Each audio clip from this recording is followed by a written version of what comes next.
And now for the Midterms Minute, a look at the candidates and races in battleground districts that you need to know about, shout about, and support to make the biggest impact possible in the elections on November 6th.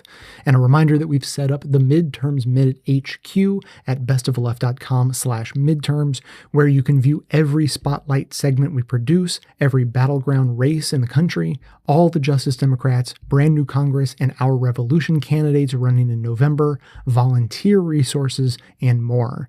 Again, that's at bestoftheleft.com/midterms. Today we're going to talk about the battleground races in New York, which is one of 5 states the political wonks say will determine the majority in the House. Many of these districts are upstate, an area that polling shows doesn't seem to be responding to the blue wave fever. Senator Gillibrand and Governor Andrew Cuomo are both all but locked in for the re-election, so we'll jump right into the House races. In New York's 11th district, which includes Staten Island, Democrat Max Rose is challenging Republican incumbent Daniel Donovan. Donovan actually voted against Trump's health care and tax bills in 2017, but is still a big Trump supporter and was endorsed by the president during the primary. Rose, a former nonprofit healthcare executive, is running on a Burn the House Down campaign that calls out establishment Republicans and Democrats for failing the people, saying they all gotta go. This race is rated by the Cook Political Report as likely Republican. In New York's 19th district, Democratic attorney Antonio Delgado is challenging Republican incumbent John Faso.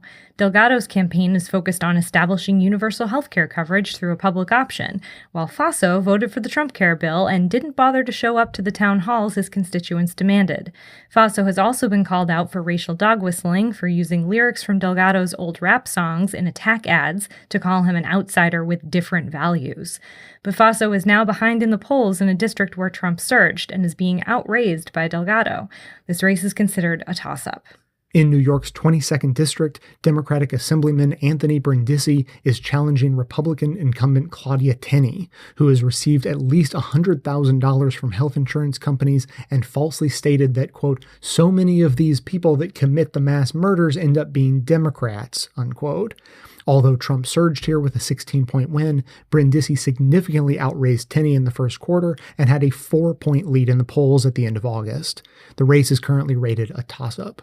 New York's 27th district was almost an open-seat race after Trump-allied Republican incumbent Chris Collins announced he was suspending his campaign. Then days later, he was arrested and indicted by the FBI for insider trading. This put the seat in play, but Republicans were having trouble finding a new candidate. However, a few weeks ago, Collins resurfaced, saying he's back in the race because, quote, the stakes are too high to allow the radical left to take control of this seat in Congress, end quote. Democrat Nate McMurray is challenging Collins, but it is still an uphill climb in one of the reddest districts in the state, and Democrats haven't officially promised funding support.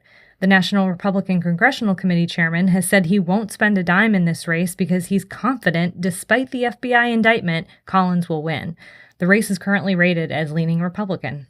To vote in the midterm elections in New York, you must be registered, have your application postmarked, or have made an in-person request by October 12th. Absentee ballot options and deadlines are complex, so we recommend taking a look at the elections.ny.gov website for that information. It's never too early to check registration cutoff dates and absentee ballot request and submission dates in your own state. We highly recommend reviewing your state's important dates and voter ID laws at rockthevote.org as soon as possible to ensure you'll be able to vote in the general election. Links to all of the information you heard today, as well as additional resources, are linked in the show notes, and today's Midterms Minute, along with all of our election information, can be found at bestoftheleft.com/midterms. So if making the blue wave a reality in November is important to you, be sure to hit the share buttons to spread the word about supporting Democrats in battleground races across the country via social media so that others in your network can spread the word too.